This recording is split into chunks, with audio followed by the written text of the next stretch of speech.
नमस्कार दोस्तों, एक बार फिर से आपका बहुत बहुत स्वागत है स्टडी फॉर सिविल सर्विसेज में।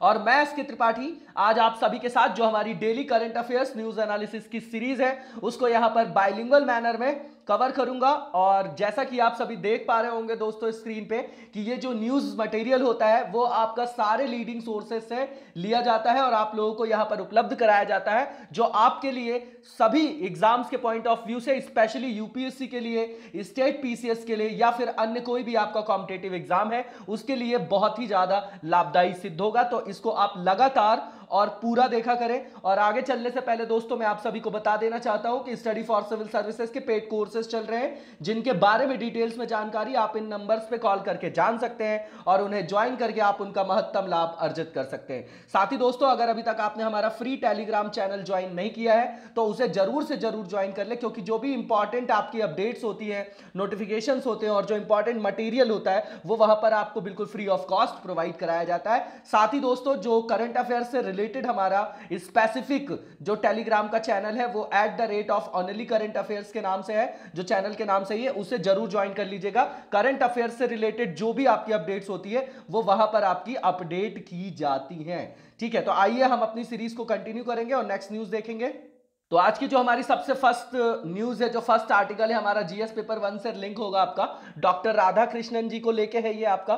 ठीक है, तो ये आप मतलब इनको आप नेशनल मूवमेंट के अंतर्गत रख सकते हैं। ठीक है ना, तो उस हिसाब से यहां पर इनको किया गया है कि जो भी हमारे यहाँ महत्वपूर्ण व्यक्तित्व है, जो पर्सनैलिटीज हैं, उनके संदर्भ में इसको जीएस पेपर 1 में आप रख सकते हैं। तो ये अभी आपको पता है कि शिक्षक दिवस था, टीचर्स डे था, उसके संदर्भ में इनके बारे में ये मतलब आर्टिकल जो है रेफरेंस यहाँ पर रखा गया है। तो ये आपके इनके बारे में कुछ इंपॉर्टेंट फैक्ट्स हैं, वही हमारे लिए इंपॉर्टेंट है कि जो राधा कृष्णन है, हमारे जो डॉक्टर राधा कृष्णन जी हैं, वो भारत के पहले पहले वाइस प्रेसिडेंट और सेकंड प्रेसिडेंट ऑफ इंडिया है।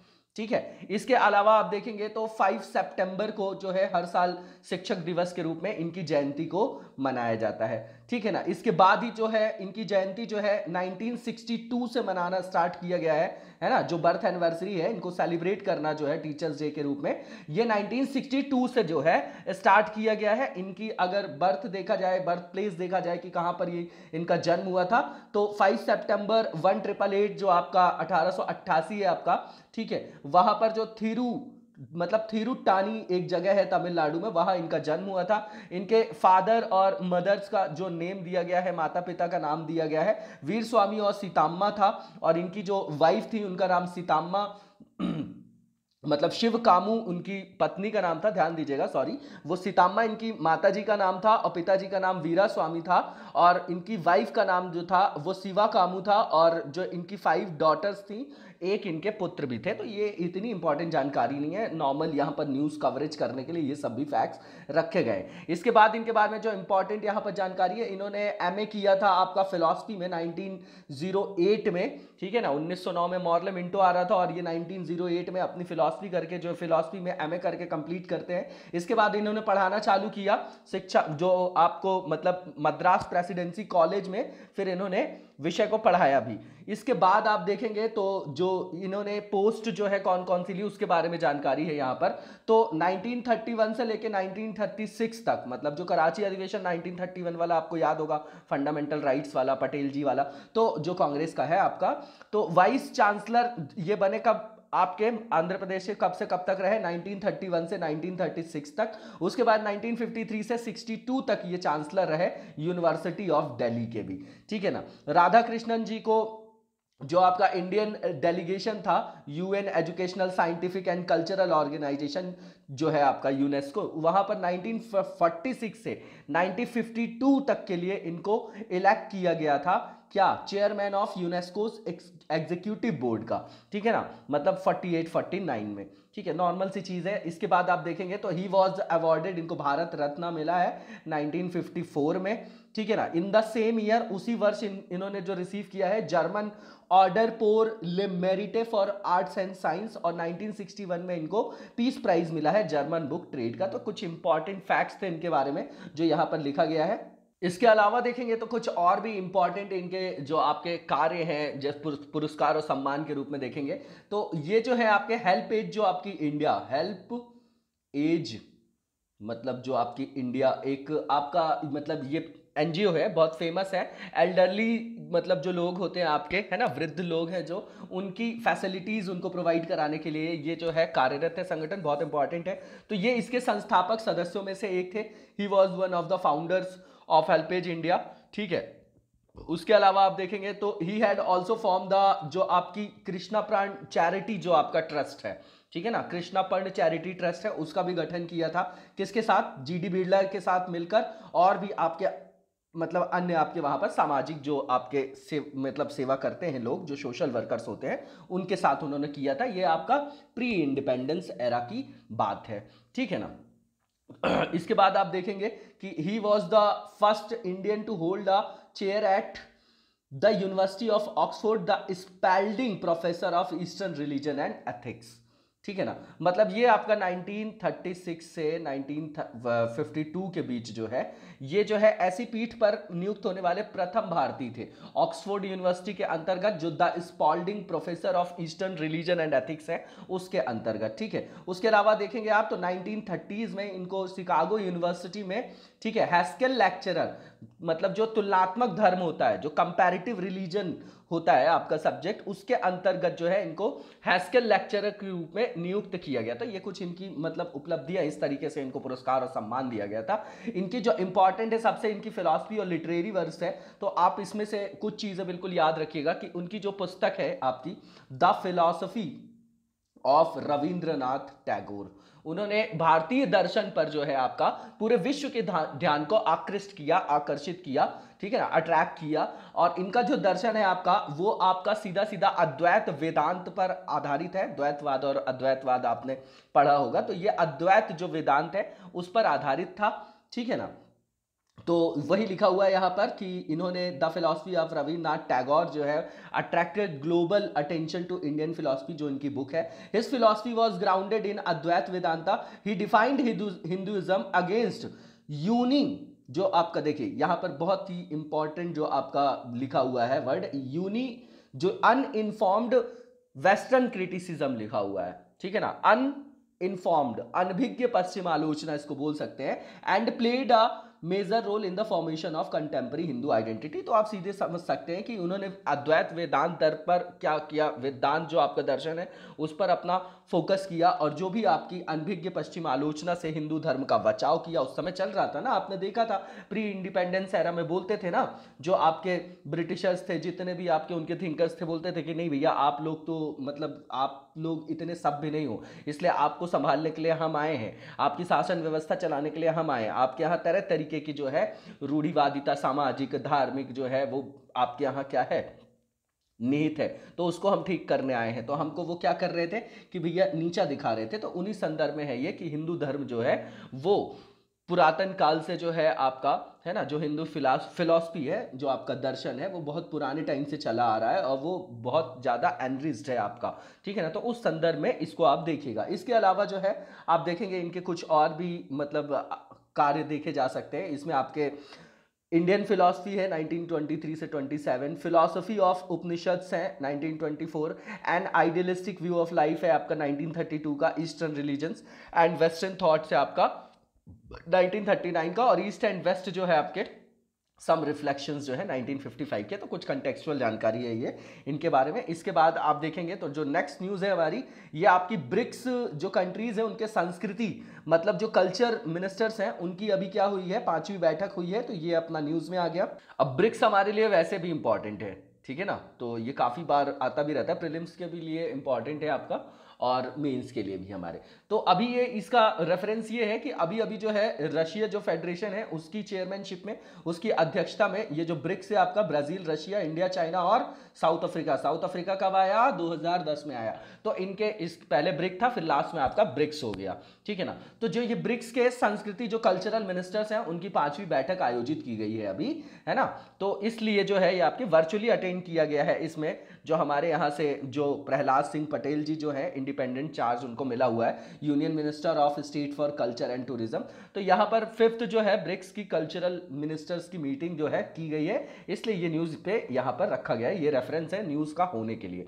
अब ये है कि एक वीडियो सम्मेलन के माध्यम से ये आयोजित की गई मीटिंग, आपको पता है क्योंकि जो है अभी कोविड-19 के कारण इस बैठक में जो है कौन कौन भाग लिया होगा, ब्राजील है, रशिया, इंडिया, चाइना और साउथ अफ्रीका।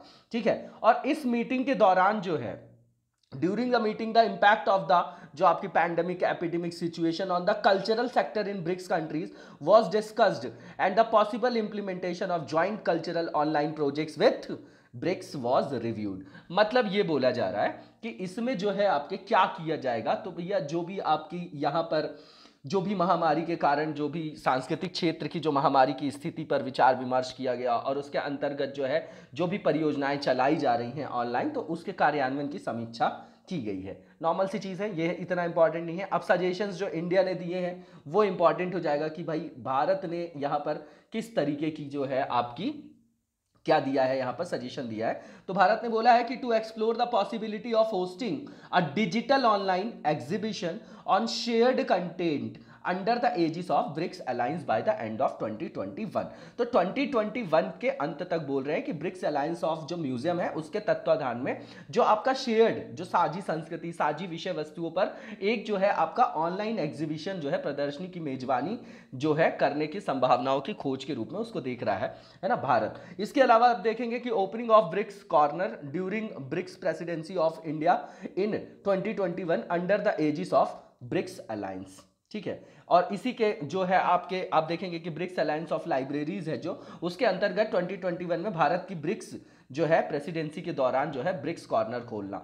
और ये कॉर्नर जो होगा आपका वो करेगा क्या आपका, तो जो ब्रिक्स कंट्रीज है आपकी उसकी जो इतिहास है संस्कृति उससे संबंधित जो सूचनाएं होंगी वो उसको प्रसारित करेगा, है ना। नॉर्मल सी चीजें इसीलिए खोल रहे होंगे भाई, और कल्चर से रिलेटेड है। तो अब देखेंगे आप 2018 में ब्रिक नेशंस ने इंडोर्स किया था इंस्टीट्यूशन टू इंस्टीट्यूशन, है ना, मतलब इंस्टीट्यूशन टू इंस्टीट्यूशन कोलैबोरेशन की बात है। जैसे संस्थाएं हैं और संस्था जो हमारे यहाँ कल्चरल जो एक्टिविटीज से रिलेटेड है जो एनरिच करने के लिए काम कर रही है, फिर जो ब्रिक्स के अंतर्गत और जो कंट्रीज है उनके अंतर्गत, तो वहां पर इंस्टीट्यूशन टू इंस्टीट्यूशन कोलैबोरेशन की बात की गई है in the form of BRICS alliance of museum, BRICS alliance art museum and galleries. ठीक है ना, ये नॉर्मल सी चीज है। इसके बाद आप देखेंगे कि यहां पर लिखा गया है कि 2017 में ये एग्रीमेंट हुआ था on cooperation in the field of culture 2017 से 21 तक के लिए between the government of BRICS nation was signed.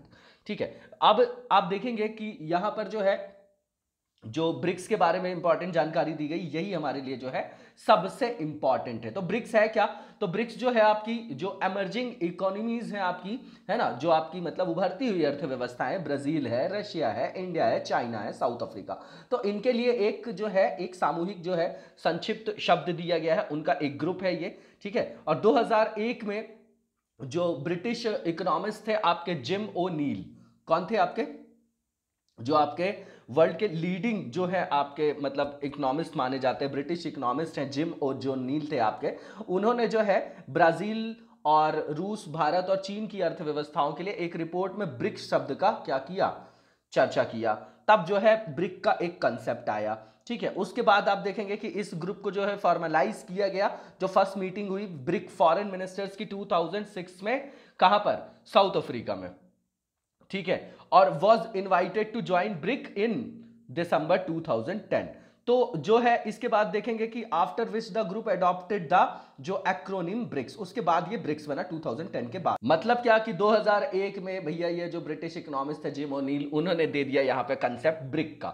उसके बाद 2006 में जब ब्रिक देशों की जो ब्रिक कंट्रीज थी आपकी, अभी एस नहीं लगा, साउथ अफ्रीका नहीं, तो वहां पर पहली बार जो पहली बैठक हुई देश के जो इन ब्रिक कंट्रीज के विदेशी मंत्रियों के, तो वहां पर इस समूह को औपचारिक रूप दिया गया। उसके बाद आप देखेंगे तो 2010 मतलब 2010 में ब्रिक में जो शामिल किया गया साउथ अफ्रीका को, तो फाइनली वो ब्रिक्स बन गया आपका, है ना। नॉर्मल सी चीजें, ये सब आप लोगों को पता होगा। इसके बाद आप देखेंगे कि जो आपका फोर्टालेजा जो आपका डिक्लेरेशन भी बोला जाता है, जो आपका फोर्टालेजा जो 2014 का जो 6th आपका क्या है ब्रिक समिट है, बहुत इंपॉर्टेंट है ये आपका, क्योंकि यहीं पर जो है आपका स्टैब्लिश किया गया था एनडीबी, जिसको न्यू डेवलपमेंट बैंक बोलते हैं आप, और इसका जो हेडक्वार्टर है शंघाई चाइना में है। ठीक है ना, एनडीबी भी सुनते होंगे आप और एडीबी भी सुनते होंगे आप लोग, तो है ना, इस तरीके के जो बैंक्स होते हैं उनके हेडक्वार्टर वगैरह हम लोगों को पता होना चाहिए। तो वर्ष 2014 में फोर्टालेजा जो है ब्राजील में जो आपका 6th है ना, शिखर सम्मेलन हुआ था, उसके दौरान जो ब्रिक्स के नेता थे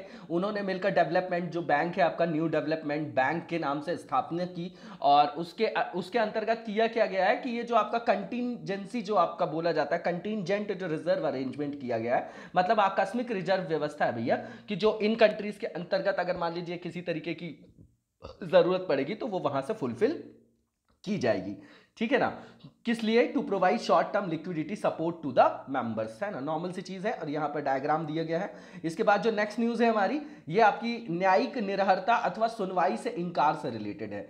ठीक है ना, कि मतलब जो देखिए, ध्यान से देखिएगा इसको, मतलब ये जुडिशियल डिस्क्वालिफिकेशन और मतलब जो आपका रेक्यूजल बोला जाता है उससे रिलेटेड है। और इसका कारण ये है कि हाल ही में जो आपका पंजाब और हरियाणा के जो उच्च न्यायालय के एक हमारे न्यायाधीश जी हैं, उन्होंने 1991 से एक व्यक्ति के लापता और उसकी हत्या के मामले में जो पंजाब के जो आपके भूतपूर्व डीजीपी हैं, है ना, तो उनके संदर्भ में जो उनकी अग्रिम जमानत जो याचिका है उन पर सुनवाई से इनकार कर दिया। ठीक है ना, और उन्होंने खुद को केस से अलग करते हुए मामले को लिस्ट करते हुए मुख्य न्यायाधीश के पास भेजा है। तो अब हमारे लिए इंपॉर्टेंट क्या हो जाता है, ये रेफरेंस नहीं कि किसी ने भेज दिया उसका नाम क्या, हमारे लिए रेक्यूजल है क्या, सुनवाई से इंकार किन मतलब आधारों पर जो है कोई जो है हमारे जो जज हैं वो कर सकते हैं। तो कोई भी आपका देखिए, जुडिशियल डिस्क्वालिफिकेशन रेफर्ड एज जो आपका रेक्यूजल लिखा है, is the act of abstaining from participation in an official action such as a legal proceeding due to conflict of interest of the presiding court official और एडमिनिस्ट्रेटिव ऑफिसर। सीधी बात है, न्यायिक निर्भरता जो है, सुनवाई से इंकार, जिसको रेस्क्यू मतलब आपका रेक्यूजल बोला जा रहा है, इसके अंतर्गत जो आपका कोई भी पीठासीन न्यायिक अधिकारी होगा, कोई भी आपका पीठासीन अधिकारी होगा जो वहां पर जो उस पीठ को क्या कर रहा होगा, चेयर कर रहा होगा, जो केस सुनने जा रहा होगा, या फिर कोई प्रशासनिक अधिकारी, वहां पर मान लीजिए अगर कॉन्फ्लिक्ट ऑफ इंटरेस्ट दिखता है ना, निजी हित बनाम जो आपका सार्वजनिक हित वगैरह जैसे आप लोग देखते होंगे, तो उसके कारण वो क्या कर सकता है कि उस न्यायिक सुनवाई या आधिकारिक जो आपकी जो भी ऑफिशियल आधिकारिक कार्यवाही है उसमें अपनी पार्टिसिपेशन से इनकार कर सकता है। क्यों भैया? क्योंकि वहां पर वो न्यूट्रल डिसीजन नहीं दे पाएगा। तो अब यहां पर देखते हैं कि जो जनरल ग्राउंड्स है रेक्यूजल्स के वो क्या क्या है, सामान्य आधार जो है वो क्या क्या है। तो कोई भी न्यायाधीश या अन्य निर्णायक किसी मामले को की सुनवाई से खुद को अलग जो है विभिन्न आधारों पर रख सकता है, जिसमें पहला लिखा हुआ है कि मोशंस टू रिक्यूज और डिस्क्वालीफाई जजेस एंड अदर जो आपके एडजुडिकेटर्स होते हैं have been made for all sorts of reasons. बहुत सारे जो है रीजंस यहां पर वो दे सकते हैं। इसमें पहला तो ये रहता है कि अगर मान लीजिए जो न्यायाधीश है इसमें बस न्यूट्रल बेस्ड लिखे, उसका कोई रिश्तेदार तो नहीं, उसका कोई पहचान का तो नहीं है न्यायाधीश का, अगर उसके संदर्भ में अगर दो पक्ष हैं तो उसमें कोई एक ऐसा पक्ष तो नहीं है जिसके प्रति वो किसी तरीके की सद्भावना रखता हो या दूसरे पक्ष के प्रति द्वेषपूर्ण हो, पक्षपाती ना हो उसका डिसीजन। तो यही सब मिला के जो है सारी चीजें जो है वो यहां पर रखी गई हैं। ठीक है ना, तो आमतौर पे most commonly such motions are जो लिखा हुआ है प्रीडिकेटेड लिखा हुआ है upon a claim that a जज is biased in favour of one party और अगेंस्ट अनदर और that a reasonable objective observer would think he might B.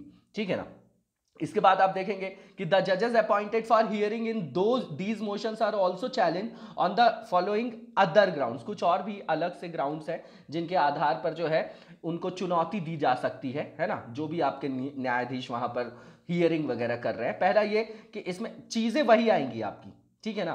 पहला ये कि interest in the subject matter, अब जो विषय है उसमें उनका कोई व्यक्तिगत हित हो, उस व्यक्ति से कोई उनके व्यक्तिगत संबंध हो और relationship with someone who is interested in it. उसके बाद आप देखेंगे तो बैकग्राउंड और एक्सपीरियंस सच एज द जजेस prior work as a lawyer.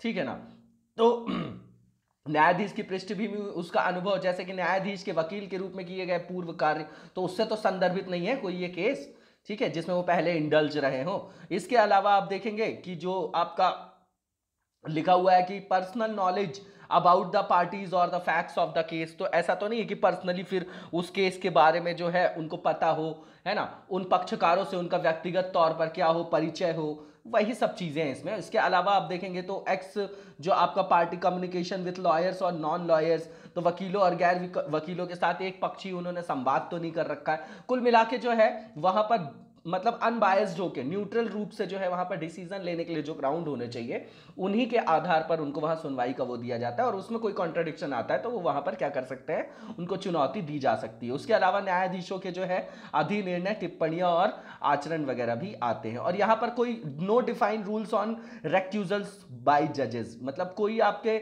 Define किए गए रूल नहीं है ना, वो तो जो है समय समय पर जो है उसमें जो है संदर्भित चीजें देखी जाती हैं। ठीक है, तो अभी इसका जो रेफरेंस है ये मैंने पहले ही बता दिया कि एंटीसिपेटरी बेल से रिलेटेड है, पंजाब के जो डीजी हैं फॉर्मर, उनके संदर्भ में। तो वहां पर जो है पंजाब और हरियाणा के जो आपके हाई कोर्ट के हैं उसने जो है रिक्यूज कर दिया है इस चीज को। ठीक है, तो ये हमारे लिए इतना इंपॉर्टेंट नहीं। इसके अलावा आप देखेंगे तो जो जस्टिस जो आपके चिलमेश्वर है, उन्होंने जो आपका सुप्रीम कोर्ट के अंतर्गत जो है एडवोकेट ऑन रिकॉर्ड एसोसिएशन, हमेशा सुनते होंगे आप लोग इस वर्ड को, तो इसके मतलब वर्सेस यूनियन ऑफ इंडिया 2015 का केस है, ठीक है ना, एओआर का और आपका यूनियन ऑफ इंडिया 2015 का। वहां पर जो है उन्होंने बोला था कि वेयर अ जज has a pecuniary interest, no further inquiry as to whether there was a real danger or reasonable suspicion of bias is required to be undertaken।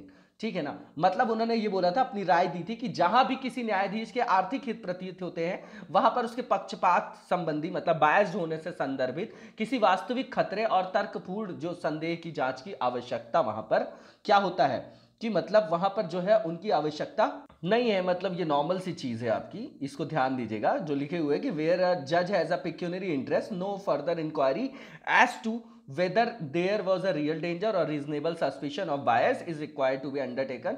ठीक है ना, इसको आप बस एक फैक्ट के रूप में रख सकते हैं। ठीक है, इसके अलावा जो है सुप्रीम कोर्ट और जो आपके और भी जजेस हैं उनकी जो अगर आप पथ की जो शपथ के बारे में देखेंगे, जो वो ओथ लेते हैं जो है ना, तो उसमें क्या लेते हैं वो कि promise to perform their duties to deliver justice without fear और फेवर, अफेक्शन और इल विल, है ना, 3 चीजों की ये वैसे भी शपथ लेते हैं। ठीक है ना, इसके बाद आप देखेंगे तो जो नेक्स्ट न्यूज है हमारी यहाँ शिक्षा के माध्यम के रूप में जो अंग्रेजी विषय से संदर्भित है। तो ये न्यूज में इसलिए है क्योंकि अभी सुप्रीम कोर्ट ने रिफ्यूज कर दिया है, जो स्टे था आपका आंध्र प्रदेश हाई कोर्ट का, जिसके अंतर्गत मतलब ऑर्डर दिया गया था, मतलब उसको उन्होंने स्ट्राइक डाउन किया है स्टेट गवर्नमेंट के जो आपका डिसीजन था to make English the medium of education for government school student from class 1 to 6 beginning of 2020 और 21 का एकेडमिक ईयर के लिए। तो अंग्रेजी को जो शिक्षा का माध्यम बनाने के लिए जो वहां पर बोला जा रहा था उस निर्णय पर रोक लगा दी गई है।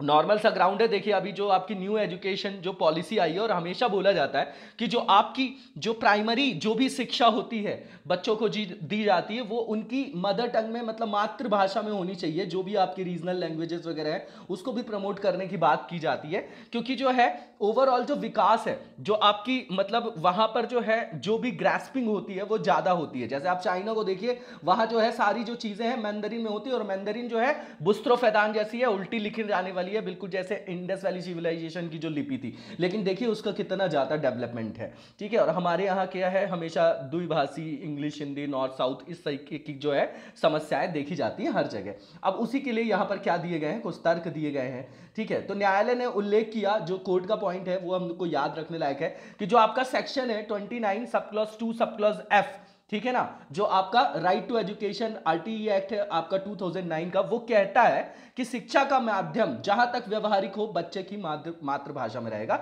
मदर टंग में रहेगा, वही चीजें। अब हमारे यहां देखा जाए कि कॉन्स्टिट्यूशनल और लीगल ग्राउंड क्या है, तो आपको आर्टिकल 29 देखेंगे आप, तो वहां पर लिखा है भाषा और संस्कृति, 2 वर्ड का यूज है। ठीक है, तो जो भाषा है और संस्कृति स्पेसिफिकली लिखा हुआ है, तो all citizens right to conserve their language and prohibits discrimination on the basis of language. एक तो ये ग्राउंड हो गया। दूसरा ये कि आर्टिकल 120 जो है language to be used in parliament, वो भी ये बताता है कि provides for use of Hindi और English for transactions of parliament but gives the right to members of parliament to express themselves in their mother tongue। तो भैया मान लीजिए कोई पार्लियामेंटरी है आपका, मतलब कोई सांसद है पार्लियामेंट में, कोई सांसद है हमारे एमपी वगैरह है, उनको अपनी कोई बात रखनी है, अब हिंदी इंग्लिश नहीं आती, उनको कोई रीजनल लैंग्वेज आती, तो इसलिए जो ये है व्यवस्था की गई कि अपने आप को वो क्योंकि एक्सप्रेस तो कर सके, अपनी बातों को तो रख सके, तो उसके लिए मातृभाषा में उनको व्यक्त करने का अधिकार दिया गया। आर्टिकल 120 है ये। और इसके बाद आप देखेंगे तो जो पार्ट 17 है हमारा 343 से लेके जो आर्टिकल है आपका 351 तक, उसके अंतर्गत ऑफिशियल लैंग्वेजेस से रिलेटेड है ना, और जो हिंदी भाषा को लेकर जो है बहुत सारे जो है प्रावधान किए गए हैं। जैसे 351 में आप देखेंगे कि वहां पर लिखा गया है, डायरेक्टिव दिया गया है कि डेवलपमेंट ऑफ हिंदी लैंग्वेज, तो हिंदी भाषा के प्रसार को बढ़ावा देना जो है संघ का कर्तव्य होगा, ऐसा लिखा गया है। उसके अलावा ऑफिशियल लैंग्वेजेस के बारे में जो है 343 से 351 तक जो है प्रावधान किया गया है ना। इसके अलावा जो आर्गुमेंट्स दिए गए हैं तो भैया इंग्लिश मीडियम के लिए वही इंस्ट्रक्शन है जो हिंदी मीडियम वाले फील करते हैं। पहली चीज ये कि करियर हर जगह देखा जाता है, वैसे भी नेशनल लैंग्वेज है, एक वो चीज हो गई। करियर का मतलब ये कि जो एबिलिटी होती है to speak English qualifies one for many jobs which are not at available for speakers of regional language, जो आपके मतलब स्पीकर्स होते हैं, सीधी बात है, जो स्थानिक भाषा क्षेत्रीय भाषा बोलते हैं उनके लिए जो है अवसर कम हो जाते हैं। अंग्रेजी भाषा बोलने वाले समझने वाले जो मतलब व्यक्ति होते हैं उनको कई जो नौकरियों के अवसर मिल जाते हैं, सीधी बात है। इसके अलावा कॉम्पिटेटिव एग्जाम्स हैं, देख ही रहे हैं आप लोग कि इंग्लिश की अगर कमी होती है तो सारी स्टैंडर्ड बुक्स आप देखते हैं किस में होती है, इंग्लिश में होती है। क्यों? क्योंकि भैया ब्रिटिशर्स ने पूरी दुनिया में राज किया, कॉलोनी बनाई, तो ये आपकी लैंग्वेज की भी कॉलोनी है, पूरे वर्ल्ड में एक्सेप्टेड है आपकी इंग्लिश लैंग्वेज। क्यों? उसका कारण यही है। और इंग्लिश जो है वो इसीलिए जरूरी हो जाती है क्योंकि अगर इंटरनेशनली जो है एक्सेप्टेड है तो हमको कम्युनिकेशन के लिए वो भाषा जो है सीखना जरूरी हो जाता है। हालांकि भाषा इंपॉर्टेंट नहीं है, विचार आवश्यक होते हैं, क्योंकि भाषा तो संवाद का माध्यम है ना, लेकिन अभिजात्यता है ना, जो भाषा की अभिजात्यता है वो इससे संदर्भित है। चलिए वो डिबेट का मुद्दा है। यहां पर देखेंगे हम कि जो कॉम्पिटिटिव एग्जाम है उसमें आप देखेंगे कि जो प्राइवेट स्कूल के बच्चे होते हैं जो आपके इंग्लिश मीडियम के होते हैं, है ना, वो जो है हमेशा जो है वो आपके बोला जाता है सरकारी स्कूल के छात्रों से उनको ज़्यादा आंका जाता है। सरकारी स्कूल के जो छात्र होते हैं उनको वहाँ पर कमतर आंका जाता है। ऐसा होता नहीं है, भाषा का भी अवरोध नहीं होती, जो मेहनत करता है उसको रिजल्ट मिलता है, ठीक है ना। और उसके बाद जो है English being the global lingua franca, तो सीधी बात है कि वैश्विक स्तर पर जो है आपकी एक्सेप्टेड है, तो वैश्विक स्तर पर अगर कंपीट करना है तो भैया इंग्लिश को सीखना चाहिए, ठीक है ना। जमीन उपजाऊ हो तो आराम से सारी फसलों को वहां पर उगाया जा सकता है, वही चीज है। दिमाग आपका एडेप्टिव होगा, आप सीखना चाहेंगे, कोई भी भाषा सीखना बड़ी बात नहीं होती है। इसके अलावा आर्गुमेंट जो दिए गए हैं इंग्लिश को मीडियम ना बनाने के लिए, तो उसके लिए वही है कि प्रमोशन ऑफ लोकल कल्चर, मतलब क्या, स्थानीय संस्कृति को बढ़ावा देना, ताकि जो है एक्सप्रेस कर सके सारे स्टूडेंट्स अपने आप को पूरी तरीके से, जो है अच्छा एक्सप्रेशन जो आएगा वो किस में आएगा, मदर टंग में आएगा, तो ठीक है ना, तो उससे वो बेटर कम्युनिकेट कर पाएंगे अपने अनुभवों को, ठीक है। और उसके साथ ही साथ जो है अपनी जो संस्कृति है उसको वो एनरिच कर पाएंगे, ठीक है ना।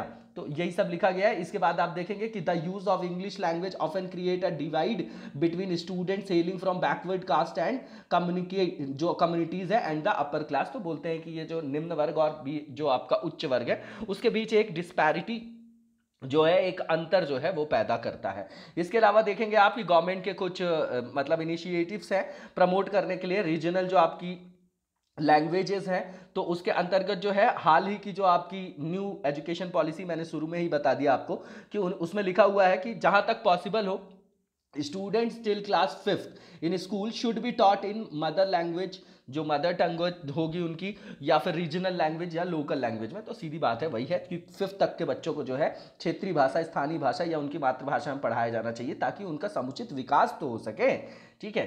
उसके बाद जो है नेक्स्ट न्यूज़ जो हमारी है ये आपकी मृत प्रवाल भित्तियों का महत्व है। ये आपका जीएस पेपर 3rd में भी जाएगा, एनवायरमेंट में, जीएस पेपर 1 में भी जाएगा, ज्योग्राफी का कोर पार्ट है ये आपका, ठीक है।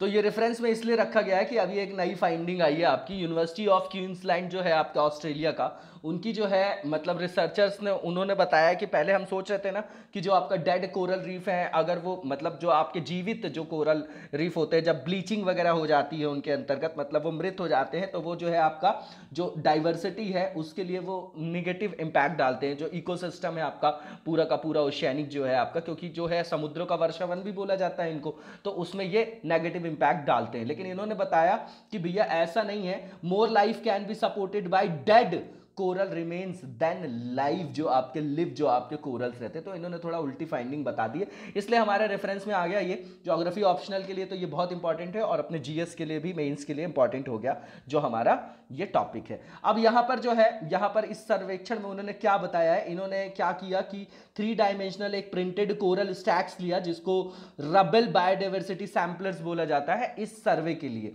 जो क्रिप्टिक ऑर्गेनिजम्स के लिए उन्होंने किया, उपयोग किया। तो एक मुद्रित प्रवाल स्तंभ ले लिया, एक प्रकार का कृत्रिम प्रवाल का उपयोग किया इन्होंने इसके नमूने को मतलब इकट्ठा करने के लिए। इतना इंपॉर्टेंट नहीं क्या लिया क्या नहीं लिया।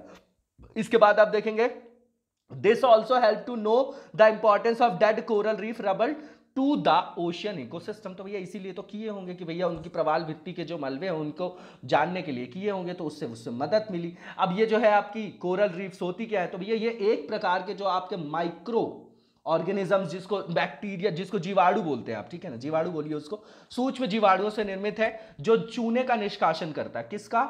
लाइम सेक्रेटिंग, सीधे सीधा वर्ड है आपका, लाइम सेक्रेटिंग माइक्रो ऑर्गेनिजम्स हैं ये, ठीक है। और यही मृत होने के बाद जो है आपके, जो ये इसको बोला जाता है, यही कोरल पॉलिप्स बोले जाते हैं, ठीक है। कई साइंटिस्ट जो है इनको, ये कोरल रीफ्स को जो है rain forest of the ocean भी बोलते हैं, ठीक है। और इसमें जो है बहुत ज्यादा वैरायटी देखी जाती है इसीलिए, ठीक है। अब तो वही लिखा हुआ है यहाँ पर कि जो आपकी समुद्र के भीतर की संरचनाएं हैं और compose the skeleton of colonial marine, जो आपके इनवर्टिब्रेट्स होते हैं called corals, the coral reefs are made of calcium carbonate. तो सीधी बात है ना भैया, लाइन को सेक्रेट कर रहे हैं, कैल्शियम कार्बोनेट से बना होता है, ठीक है। जूज़ैंथले होता है आपका, और जो प्लैंक्टन होता है इनके बीच में क्या होता है, सिम्बायोटिक रिलेशनशिप होता है। एक उसको रहने के लिए जगह देता है, और दूसरा जो है उसके लिए जो प्लैंक्टन है वो खाना बनाता है, तो दोनों का काम चलता रहता है, ठीक है ना। तो ये आप लोगों ने देखा होगा। अब जो लाइव कोरल रीफ्स के बारे में यहां पर लिखा गया है कि जो आपके the corals are hard limbed limestone coral polyp, these corals have a symbiotic association, ठीक है ना। जो सिम्बायोटिक आपका एसोसिएशन लिखा है किसके साथ, जो मैंने अभी आपको बताया, एल्गी जो है जूज़ैंथले, ठीक है ना, है ना। तो वो जो आपका एल्गी है, जो आपका एल्गे है, जो शैवाल जिसको बोलते हैं आप, ग्रीन वाला जो आपका पिगमेंट वाला हो गया, वो आपका खाना बनाएगा, और जूज़ैंथले जो है ना, वो जो है उसको क्या करेगा, रहने के लिए जो है जगह प्रोवाइड करेगा, है ना। उसके कंकाल वगैरह को आप देख रहे हैं। तो जो so the coral reefs are coloured, तो जो कलर होता है उसमें, जो पिगमेंट होता है, उसका कारण वो बता दिए। These coral reefs are known as living coral reefs, जब तक उसमें कलर, अब जब कलर हट जाएगा उसमें मतलब वो मृत हो जाएंगे, ठीक है ना। Life coral reefs are considered as the most diverse ecosystem on earth. Normal सी चीज है, जो लिविंग आपके कोरल रीफ्स हैं are very sensitive to temperature changes, so global warming threatens the survival of corals. देखिए ध्यान दीजिएगा, इनके लिए जो भी आपकी एडेप्टेशन के लिए जो कारक दिए गए ना, वो बहुत बैलेंस होना चाहिए। जैसे जो आपका सी सरफेस टेम्परेचर है, आपका एसएसटी जो समुद्री जल का जो टेम्परेचर है, वो लगभग 21 डिग्री सेल्सियस होना चाहिए। ये मुख्य रूप से आपका ट्रॉपिकल एरियाज में वर्ल्ड में पाए जाते हैं। इसमें आप अगर आप देखेंगे कि सैलिनिटी की बात करेंगे, लवणता, तो वो भी बिल्कुल सामान्य होनी चाहिए। एवरेज जो माना जाता है 34 टू 35 जो है आपका माना जाता है, ठीक है ना। और मतलब ना तो बहुत ज्यादा और ना ही बहुत कम, बहुत मॉडरेट इनको क्लाइमेट चाहिए एडेप्टेशन। ये स्वच्छ जल में जो आपका बिल्कुल प्योर वाटर है उसमें जो है मतलब ये जीवित नहीं रह सकते। गंदे जल में भी इनका जो है उत्थान नहीं हो पाता। समुद्री जल की अगर गहराई देखेंगे आप तो 80 टू 90 फैदम होनी चाहिए, है ना। ये सब मैं उनके लिए बता रहा हूं, इनके निर्माण के लिए जो आवश्यक कारक है, ठीक है। और जहां तक हो सूर्य की ऊष्मा जो है प्राप्त हो सके, तब जब सूर्य की ऊष्मा प्राप्त होगी तभी तो खाना बनाएगा वो एल्गे, और जो जूज़ैंथले की बात कर रहे थे हम लोग। तो नदियों के मुहाने पर जो है प्रवाल वित्तियों का विकास अधिक होता है, क्योंकि वहां पर उनको उनके हिसाब से जो है क्या मिलता है, जो न्यूट्रिशंस होते हैं, भोजन की आपूर्ति वगैरह होती है। और तेज लहरें जो होती हैं वो प्रवाल वित्ति के विकास हेतु अवरोधक है। अगर वहां पर बहुत तेज तेज लहरें आ रही हैं तो वो भी अवरोध उत्पन्न करती हैं, ठीक है ना। 3 तरीके के इनके प्रकार भी होते हैं, आपको पता होगा। फ्रिंजिंग रीफ होता है ना। जो फ्रिंजिंग रीफ होता है वो आपका ऐसा कुछ होता है। उसके बाद जो बैरियर रीफ होता है आपका, उसके अलावा जो है आपका एटॉल भी होता है। तो भारत में बैरियर रीफ नहीं पाया जाता है, ठीक है। और भारत में एटॉल का एग्जाम्पल देखेंगे तो लक्षद्वीप है आपका, ठीक है।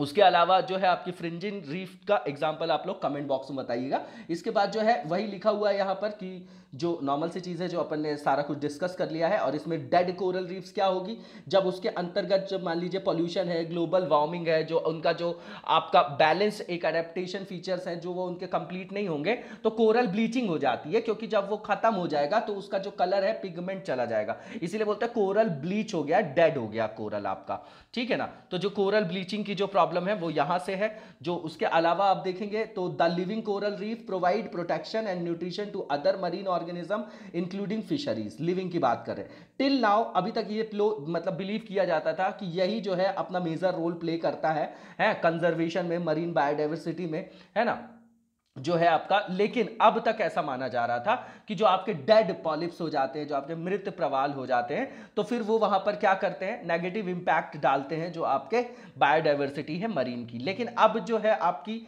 ये बोला जा रहा है कि नहीं भैया, जो आपके मरे हुए जो मृत आपके कोरल है वो ज्यादा सपोर्ट करते हैं वहां की डाइवर्सिटी को एनरिच करने में, ठीक है ना। तो बायोडाइवर्सिटी इन कोरल रीफ्स की बात करें तो comprehensive biodiversity is found in the coral reefs, hence they are also called rain forest of the sea. अपन ने डिस्कस कर लिया है। महासागरों की अगर आप देखेंगे तो 25% जो आपकी फिश की जो आपकी स्पीशीज है वो इन्हीं आपकी हेल्दी कोरल रीफ्स पे डिपेंडेंट है। बहुत सारे जो और भी फिशेज हैं और अदर जो आपके क्रिएचर्स हैं वो भी डिपेंडेंट है कोरल रीफ्स पे, शेल्टर के लिए, फूड के लिए, ब्रीडिंग के लिए एटसेट्रा। और जो ये इंपॉर्टेंट फैक्ट है यहाँ पर कि 3 बार आपका मास ब्लीचिंग इवेंट देखा जाता है आपका 1998, 2010 और 2016 में कोरल ब्लीचिंग की घटना है। देखिए अब जैसे ग्लोबल वार्मिंग होगा तो उनके लिए ग्लोबल वार्मिंग होगा तो उनके लिए तो बिल्कुल बैलेंस टेम्परेचर, मैंने आपको सब बताया कि आप एक चीज दिमाग में रखिएगा, कोरल्स के लिए जो है जितनी भी जो एडेप्टेशन वाले फीचर बिल्कुल बैलेंस मॉडरेट टेंपरेचर चलिए, कुछ भी ज्यादा कम होता है तो फिर वो उनके लिए नेगेटिव इंपैक्ट डालता है, ठीक है। तो ये जो है 3 वर्ष ऐसे हैं जहां पर वृहद कोरल ब्लीचिंग देखी गई थी, ठीक है। इसके अलावा आप देखेंगे तो these incidents of coral bleaching have led to the formation of 5 major Indian reefs areas.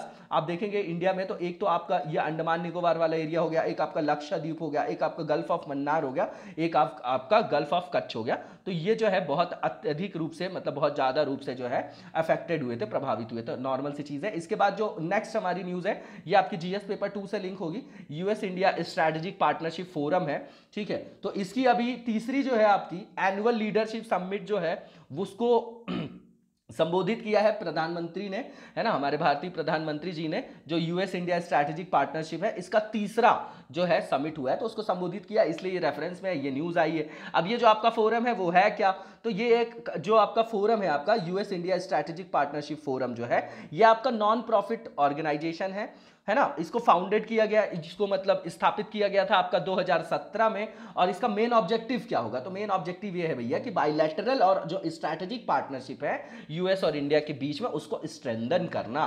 द्विपक्षीय, 2 वर्ड बहुत इंपॉर्टेंट है, द्विपक्षीय और ये जो आपका सबसे इंपॉर्टेंट वर्ड है स्ट्रैटेजिक पार्टनरशिप, मतलब रणनीतिक जो है भागीदारी की, साझेदारी की बात कर रहे हैं। क्यों कर रहे हैं, क्योंकि भैया जो पूरा आईओआर रीजन है वहां पर जो है यूएस इंडिया को क्या करता है, देखता है कि नेचुरल प्राकृतिक नेतृत्वकर्ता के रूप में इस क्षेत्र में देख रहा है। उसके बहुत सारे कारण है और सबसे मेन कारण है कि चाइना को काउंटर करना है ना, ठीक है। तो बैलेंस ऑफ पावर जो है मेन रूल है आपका किसका, आईआर का। तो अब इसका जो मेन गोल है ऑर्गेनाइजेशन का तो वो क्या है, वो हमारे लिए इंपॉर्टेंट है, economic and commercial relations between the 2 countries. किसको किसको, आर्थिक और वाणिज्यिक संबंधों को मजबूत करना है, ठीक है, इन अ स्ट्रैटेजिक मैनर, एक रणनीतिक मैनर में जो प्रमोट करे, क्या प्रमोट करेगा, जो आपका आर्थिक विकास होगा, जो आपकी इंटरप्रेन्योरशिप होगी, आत्मनिर्भर भारत, है ना, एम्प्लॉयमेंट जनरेशन की बात कर रहे हैं वो बहुत ही ज्यादा है, जरूरी है। और जहां पर एंटरप्रेन्योरशिप आ जाएगा वहां इनोवेशन आएगा ही आएगा, as well as to create a more inclusive society. तो भैया सीधी बात है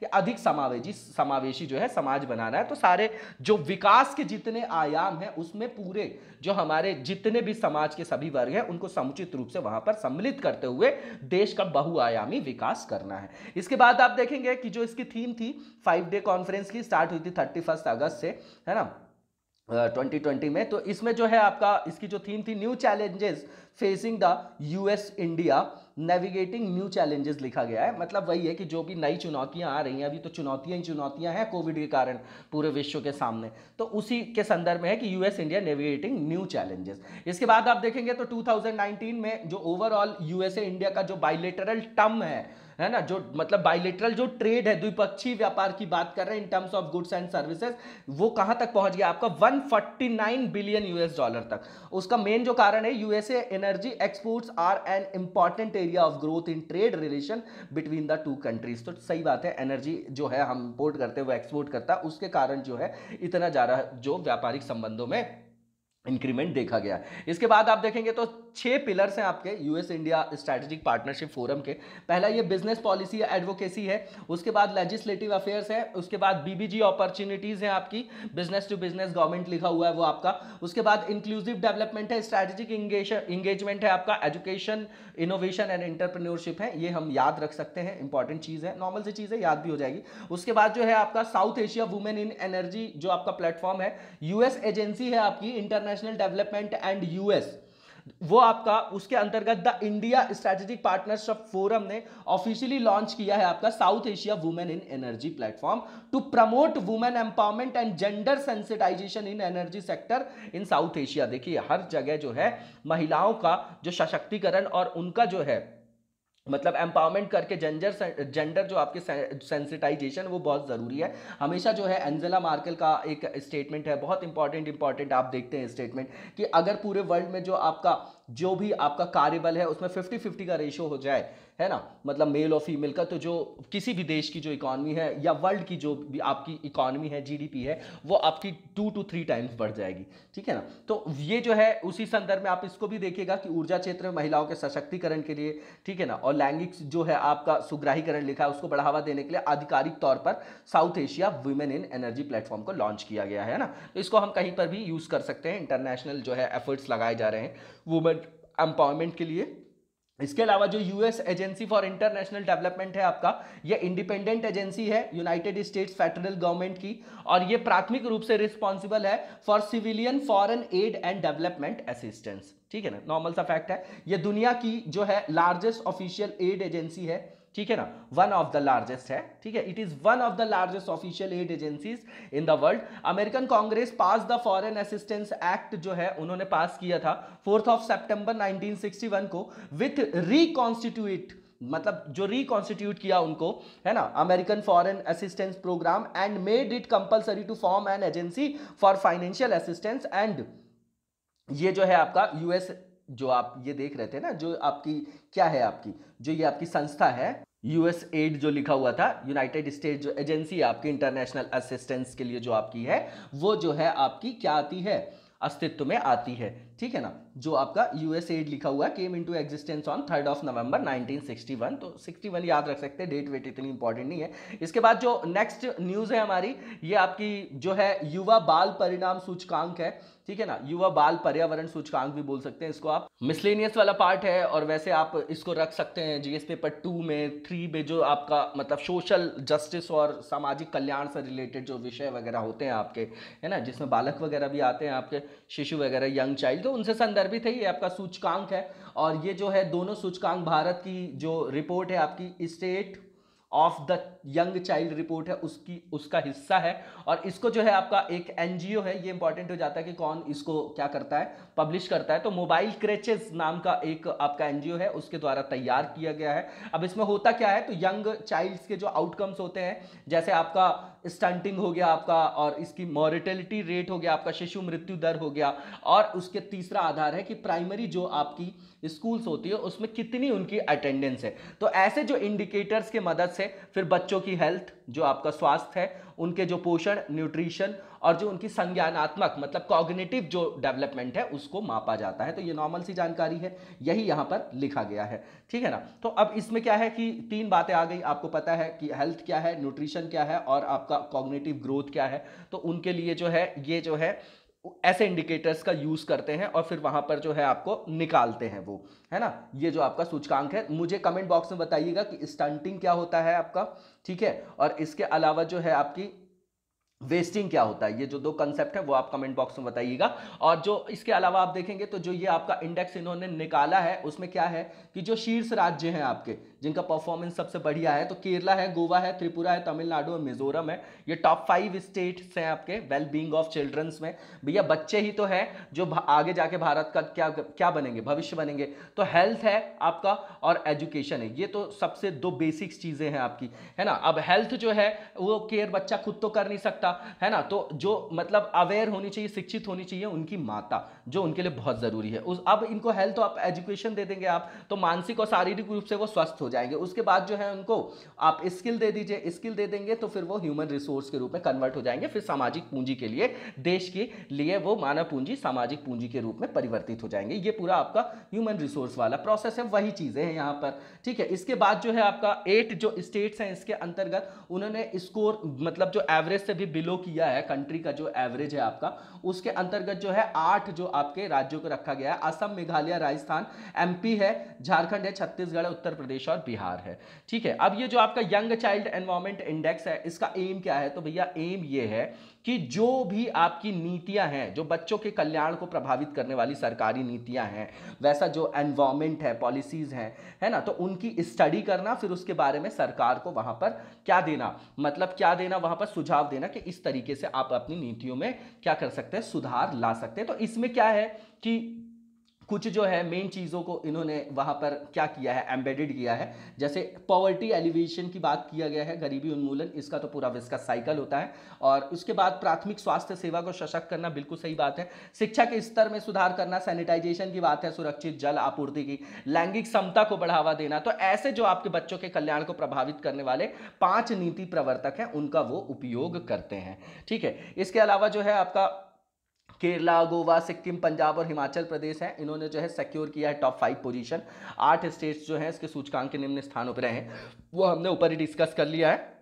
ये डायग्रामेटिक रिप्रेजेंटेशन यहां पर दिया गया है। नेक्स्ट पेपर मतलब नेक्स्ट जो हमारा जीएस पेपर 3 से ये टॉपिक है आपका एक्ट ऑफ गॉड के बारे में बात किया जा रहा है। ये इंपॉर्टेंट टर्मिनोलॉजी है, ये आपकी नेचुरल कोई कैलेमिटी आ गई या किसी तरीके की ऐसी आपदा आ गई जो मानव जनित प्राकृतिक आपदा के संदर्भ में 2 वर्ड यूज किए जाते हैं, उन्हीं में से एक एक्ट ऑफ गॉड है आपका, जीएस पेपर 3 से है। और अभी जो हमारे कोविड-19 के कारण जो हमारे यहाँ जीएसटी का जो कलेक्शन है वो कम हो गया है, उसके कारण जो फाइनेंस मिनिस्टर हमारे निर्मला सीतारमण जी जो है ना, जो श्रीमती निर्मला सीतारमण जी जो हैं, उन्होंने बोला है कि इकोनॉमी फेस कर रही है act of God like situation, तो एक्ट ऑफ गॉड जैसी स्थिति का सामना कर रही है, इसलिए ये वर्ड जो है आपका न्यूज में आ गया। तो इसको यूपीएससी बिल्कुल पूछ सकती है, इस तरीके की चीजों को वो ढूंढती रहती है। तो इसी साल फरवरी में जब ये आपकी पैंडेमिक है उसके संदर्भ में हमारी जो वित्त मंत्रालय ने कहा था कि should be considered a case of natural calamity and force majeure clause, 2 word होते हैं, फोर्स मेजर क्लॉज होता है,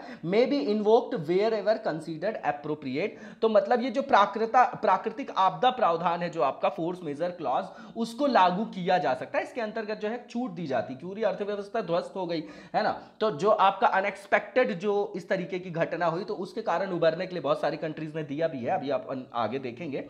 तो यहां पर जो प्राकृतिक आपदा है जो आपकी जो मतलब फोर्स मेजर क्लॉज है और एक्ट ऑफ गॉड है, इसका कारण क्या है, ये जो ओरिजिन जो है इसका नेपोलियन के टाइम का जो नेपोलियनिक जो आपका कोड लिखा है, वर्ल्ड हिस्ट्री में इसको बहुत अच्छे से कवर किया है मैंने, आप लोग वहां से उसको देख भी सकते हैं कि जो नेपोलियनिक जो आपका कोड था उसके अंतर्गत इसका ओरिजिन माना जाता है, एक इंपॉर्टेंट फैक्ट हो गया। इसके अलावा जो है एफएमसी जो है clause that is present in most commercial contracts and is a carefully drafted legal arrangement in the event of crisis. तो भैया ये सावधानी पूर्वक और संकटकालीन जो अवस्थिति होती है, आपकी स्थिति होती है, उसके अंतर्गत तैयार की गई ये क्या है, कानूनी व्यवस्था है जो आपकी वाणिज्यिक अनुबंधों में सम्मिलित किया जाता है, ठीक है ना, उसमें छूट वगैरह से संबंधित है। मान लीजिए कि कोई नेचुरल कैलामिटी हो जाती है तो किस तरीके से जो है वहां पर वाणिज्यिक परिस्थितियों को संभालेंगे उसके संदर्भ में। When the clause is triggered parties can decide to break from their obligations temporarily and permanently, और लिखा है permanently, without necessarily breaching the contract, ठीक है।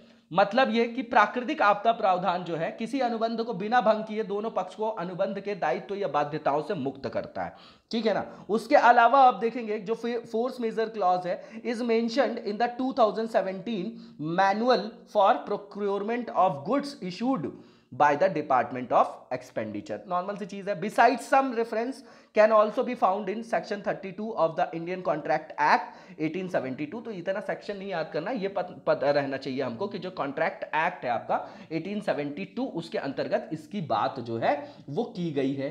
ठीक है ना.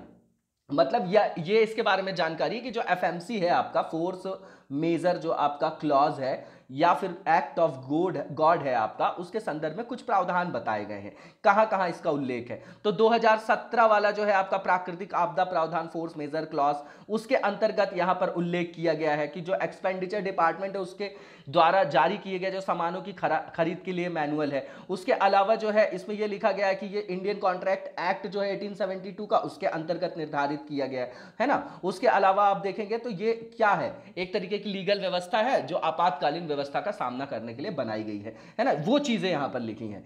इसके बाद आप देखेंगे तो डिफरेंस जो है आपका वो क्या है इसके बीच में, तो ये समझना जरूरी है कि एक्ट ऑफ गॉड जो है आपका और जो आपका बोला जा रहा है फोर्स मेजर क्लॉज, उसके बीच में अंतर क्या है. तो बहुत नॉर्मल सा अंतर है इसके बीच कि जो आपका एक्ट ऑफ गॉड है ना, मतलब गॉड शब्द है नेचुरल कैलामिटी से, तो ये सिर्फ जो है अप्रत्याशित, जो आपकी अनएक्सपेक्टेड जो कैलामिटीज जो परिस्थितियां होती उनको सम्मिलित किया जाता है ना. और लेकिन जो आप फोर्स मेजर का दायरा जो होता है, जो फोर्स मेजर क्लॉज है वो बहुत ज्यादा व्यापक है.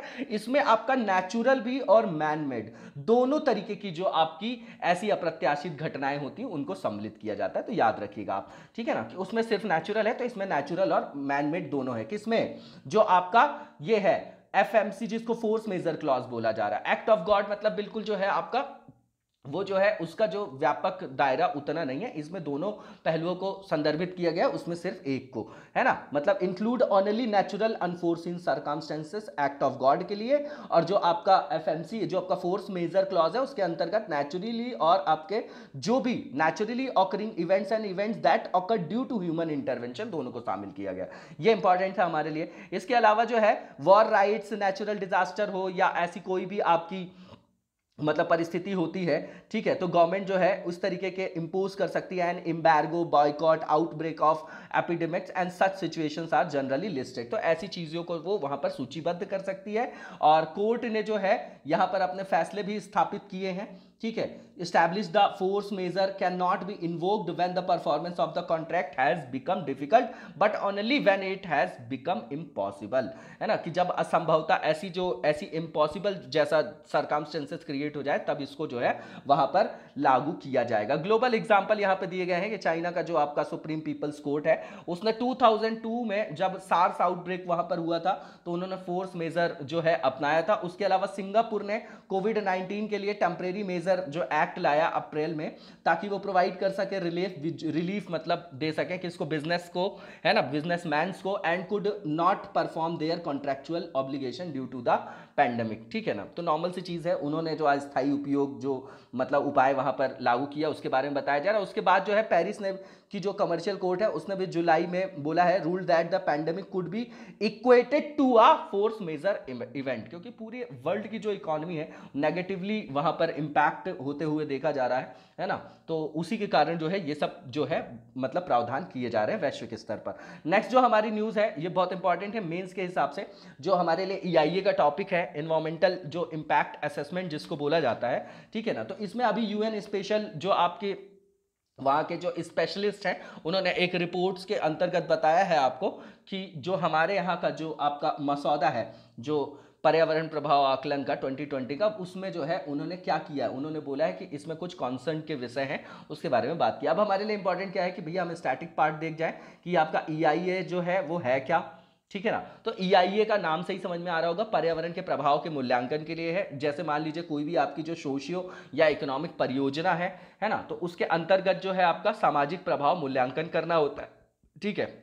ये आपका जो लैंड एक्विजिशन वाला एक्ट है ना 2013 उसके अंतर्गत भी, और इसमें जो है जन परामर्श कि भैया किसी जो आपका कोई भी आपका स्पेसिफिक एरिया होगा वहीं से संदर्भित होगी कि वहां पर कोई लगाया जा रहा है आपका, है ना. मतलब आप देख रहे होंगे नियामगिरी साइड में या और भी उड़ीसा वाले क्षेत्र में जो भी आपके प्लांट्स वगैरह लगते हैं तो उसमें हमेशा जो है वहां विवाद देखा जाता है. उसी संदर्भ में है कि वहां के जो लोग हैं आपके उनको भी उस विकास में शामिल किया जाए, वहां के एनवायरमेंट में, वहां की सोसाइटी में कोई नेगेटिव इंपैक्ट ना पड़े. ठीक है ना. तो उसके बाद फिर वहां पर पर्यावरणीय मंजूरी ली जाती है, जन सुनवाई वगैरह की जाती है, एनवायरमेंटल जो आपका क्लियरेंस लिया जाता है। इसके अंतर्गत 1986 का आपका जो एनवायरमेंटल प्रोटेक्शन एक्ट है, इसके थ्रू 2 बार रूल्स लाए गए, 1994 फिर 2006 में उसको क्या किया गया है, मतलब जो आपका वहां पर अमेंडमेंट भी किया गया है। ठीक है ना, तो यहां पर कुछ पॉइंट्स देख लेते हैं, ज़्यादा टाइम नहीं लेंगे यहां पर। तो जो आपका नोटिफाई किया गया है नोटिफिकेशन 2020 का, उसमें उन्होंने कंसर्न उठाया है। तो हमारे लिए इंपॉर्टेंट ये है कि कंसर्न के कौन कौन से आधार हैं उनके। तो संयुक्त राष्ट्र के जो स्वतंत्र विशेषज्ञ हैं उन्होंने कहा कि भैया हमारे यहाँ जो बहुत सारे प्रावधान हैं वो यहाँ की प्रभावशीलता जो है, इफेक्टिवनेस और ट्रांसपेरेंसी को जो है, जो क्या कर रही है, नेगेटिवली इंपैक्ट कर सकती है, उन्होंने बताया। इसमें 3 जो उन्होंने मेन रीजंस उठाए हैं। पहला ये कि जो यहां पर लिखा गया है कि the draft notification issued by the government has exempted many large industries projects and activities from public consultation as part of the environmental impact assessment process. तो इन्होंने बोला कि भैया जो जन सुनवाई वाली जो आपका पब्लिक कंसल्टेशन जो है वो सबसे इंपॉर्टेंट है, और कई सारे प्रोजेक्ट्स जो हैं आपके जो लार्ज इंडस्ट्री के प्रोजेक्ट हैं उनको वहां से एग्जेम्प्टेड किया गया है। तो ये यहां से आपके एनवायरमेंट पे और ह्यूमन राइट्स पे क्या कर सकते हैं, वो नेगेटिवली इंपैक्ट कर सकते हैं। पहला कंसर्न ये उठाया उन्होंने। दूसरा ये कि project related to national defence and security आज are considered strategic, although the government is now using the word strategic for other projects through this notification. उन्होंने तो इस पे भी उठा दिया कि भैया स्ट्रैटेजिक जो वर्ड होता है रणनीतिक है, तो भैया सिक्योरिटी से रिलेटेड होता है, नेशनल डिफेंस में, तो आप यहां पर जो है स्ट्रैटेजिक जो वर्ड यूज कर रहे हैं वो भी आपका क्या है, वो भी आपका उससे उन्होंने कंसर्न उठाया है। ठीक है ना, ये इतना इंपॉर्टेंट नहीं, क्यों उठाया समझ में नहीं आ रहा है, लेकिन फिर भी ठीक है उठाया है। तो अपन देख लेते हैं कि भैया रणनीतिक शब्द आपके जो है वो संदर्भित नहीं होता एनवायरमेंट की आपकी योजना से। इसके बाद जो है experts have also criticised the provision of post facto project जो है आपका क्लियरेंस। देखिए वही है कि जो आपकी जब प्रोजेक्ट हो जाए तो उसके जो है प्रभाव के आकलन के संदर्भ में ये आलोचना किया है उन्होंने। और EIA जो है आपका, ये क्या है आपका, तो ये किसी भी तरीके की जो आपकी प्रस्तावित, मैंने पहले ही बताया आपका, सामाजिक आर्थिक परियोजना से संदर्भित कोई परियोजना है तो उसका किस तरीके का प्रभाव उस एनवायरमेंट पे पड़ेगा, वहां की सोसाइटी में पड़ेगा, तो उसको आकलन करने के लिए जो है ये व्यवस्था की गई है। ठीक है ना, इसके अंतर्गत जो है आपका खनन है, सिंचाई है, बांध है, औद्योगिक इकाई है, कोई आपका वेस्ट से रिलेटेड कोई आपका संयंत्र है, तो सभी के जो है प्रभावों का वैज्ञानिक तरीके से अनुमान लगाया जाता है, वैज्ञानिक तरीके से उसका अनुमान लगाया जाता है। कई सारी प्रोसेस की उसकी जो है वो क्या है आपकी प्रोसेस, उसके अंतर्गत जो है ना वो पहले तो स्क्रीनिंग की जाती है, स्क्रीनिंग मतलब छटनी, फिर उसके बाद स्कोपिंग की जाती है, स्कोपिंग में ही आपका टर्म्स ऑफ रेफरेंस बताया जाता है, उसके बाद फिर आपका कलेक्शन ऑफ बेसलाइन डेटा लिया जाता है, उसके बाद फिर प्रभाव की भविष्यवाणी की जाती है।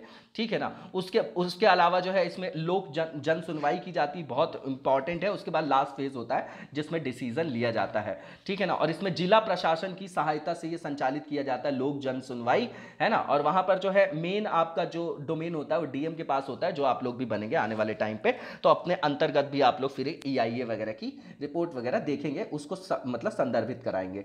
ठीक है, तो ये निर्णय लेने का एक ऐसा उपकरण है जिसके माध्यम से ये तय किया जाता है कि किसी परियोजना को क्या अप्रूव करना है कि नहीं करना है। ये जो है आपका मैंने पहले बता दिया आपका कि EIA के जो नॉर्म्स हैं वो आपके 1986 के एक्ट के तहत है, लेकिन इसको 1994 में फर्स्ट टाइम जो है रूल्स इसके लिए जो है अधिसूचित किए गए थे ना। इसके बाद आप देखेंगे तो जो ये आपका 1994 का जो आपका ये मसौदा था उसको 2006 में रिप्लेस किया गया, रिवाइज्ड किया गया। ठीक है ना, तो वही सब चीज़ें यहाँ पर दिखाई दे रही हैं आपको, और अभी तक 2006 वाला चल रहा है, फैक्चुअल चीज़ें हैं। इसके बाद जो है आज का न्यूज़ जो है यहीं पर समाप्त होती है। इसके बाद जो MCQ वाला एरिया है वो देखेंगे हम। पहला जो हमारा MCQ है इसमें करेक्ट स्टेटमेंट बताना है बिजनेस रिफॉर्म एक्शन प्लान के बारे में। तो पहला जो स्टेटमेंट है कि union finance and corporate affair minister जो है उन्होंने अनाउंस किया है 4th edition of the ranking of states on the basis of ease of doing business under the business reform action plan. बिल्कुल ठीक बात है, इंफॉर्मेटिव ये क्वेश्चन फ्रेम किया गया है यहाँ पर। दूसरा जो ऑप्शन है कि जो टास्क है आपका of determining the ranking of state based on the trade reform action plan, ठीक है, याद रखिएगा, वॉज स्टार्टेड इन, जो आपका 2015 से स्टार्ट किया गया था। ये स्टेटमेंट भी बिल्कुल ठीक है। इसके बाद जो बिजनेस रिफॉर्म एक्शन प्लान है 18-19 का है सेट 180 की स्टैंडर्ड्स को वहां पर रखा गया था जो इंप्रूव करने के लिए बिजनेस कंडीशंस इंक्लूडिंग 12 आपके बिजनेस रेगुलेटरी जो आपके एरियाज हैं such as access to information, single window system, labour and environment et cetera. ठीक है। इसके साथ ही आप देखेंगे तो जो लिस्ट है आपकी टॉप 10 स्टेट्स की, इसके अंतर्गत 2019 की, वो आपकी टॉप 10 में पहले सबसे पहले आया आपका आंध्र प्रदेश, और उसके बाद जो है आपका यूपी है, देन तेलंगाना है, देन एमपी है, देन झारखंड है, छत्तीसगढ़ है, Himachal Pradesh, Rajasthan, West Bengal, Gujarat. All of the above statements are right. इसका आंसर आपका डी हो जाएगा। इसके साथ ही जो नेक्स्ट हमारा एमसीक्यू है ये आपका एसवीईपी से रिलेटेड है, ठीक है, जो स्टार्टअप विलेज इंटरप्रेन्योरशिप प्रोग्राम है आपका, उससे संदर्भित यहाँ पे स्टेटमेंट है, बताना है कौन सा सही है। तो ये जो है आपका एसवीईपी है, दीनदयाल, जो आपका दीनदयाल अंत्योदय योजना है, नेशनल रूरल लिवलीहुड मिशन के अंतर्गत जो इंप्लीमेंट किया गया है, उसके अंतर्गत ये सब प्लान है।